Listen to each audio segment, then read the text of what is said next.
So, this is a weird video to follow up with after I just talked about how much I don't like reading for like 7 minutes. But I guess it kind of works out because since you've obviously seen that video, right?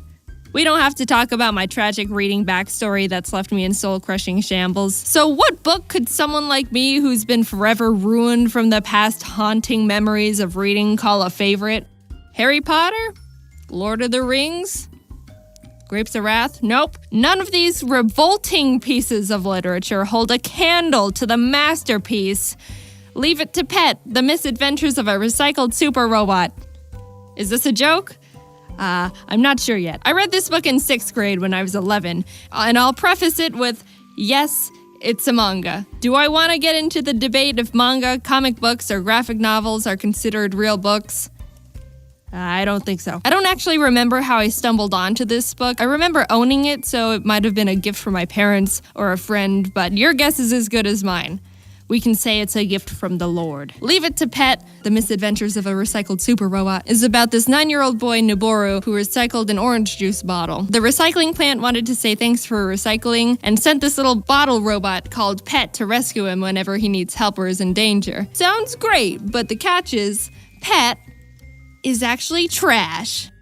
Just kidding. Pet's childish, easily distracted, and overly confident in his abilities, which results in him making situations comedically worse and not being able to fix anything. Also, I don't know if you picked up on this, but this is not a high reading level book.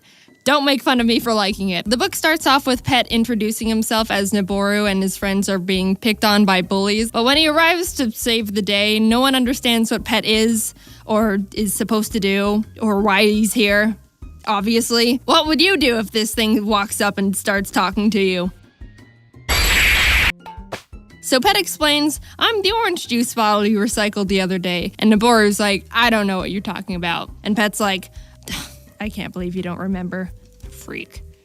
And the dynamic grows from there. There's not really a specific story. It's more episodic chapters where the characters are in different everyday scenarios that just get a little out of hand. And Pet, of course, is being a little bag of trash, complicating things that should have been an easy fix or weren't even problems to begin with. Chapter 7 is a good one. Noboru is out fishing with his friends and his line is caught on some rocks, so he calls for Pet. Leave it to Pet, what seems to be the problem? And as Noboru is explaining, Pet gets overpowered by the current. Not a problem. It's like it never happened. Pet assesses the situation. I see your hook is stuck at the bottom of the river. Ka-ching! Ka-ching! I know exactly what to do. Whoosh!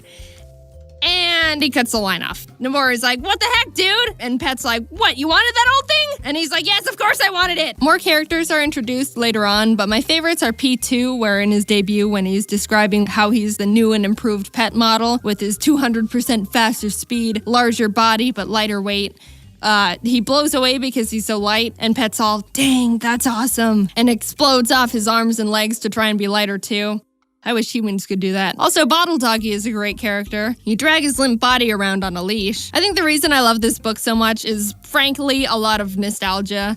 Not sure a 20-something-year-old would pick this up and deeply connect with Bottle Doggy's character arc. But the author, Sonishi Kenji, also created, in my opinion, a really cute little knucklehead I just want to have in my life, and 11-year-old me was obsessed with. Pet became one of my favorite characters for a bit, and I would draw him all the time. In class, we had our desks arranged in groups, and I had a bit of open space on the side because my desk was on the corner. So I drew a little Pet and stuck him on the side for the world to see how much of a stan I was. No one cared. Why are you drawing orange juice? I would make my own little original characters of bottle robots that I would want. I believe the original term might be trash Sona, and recycled extra things in hopes I could have my own pet. I was really big on imagination and stuff as a kid, so anything that played around with enhancing reality in fun and creative ways was right up my alley. And it taught me how to recycle, so you're welcome, Greta Thunberg. I don't think I've ever heard anyone talk about this book. Ever?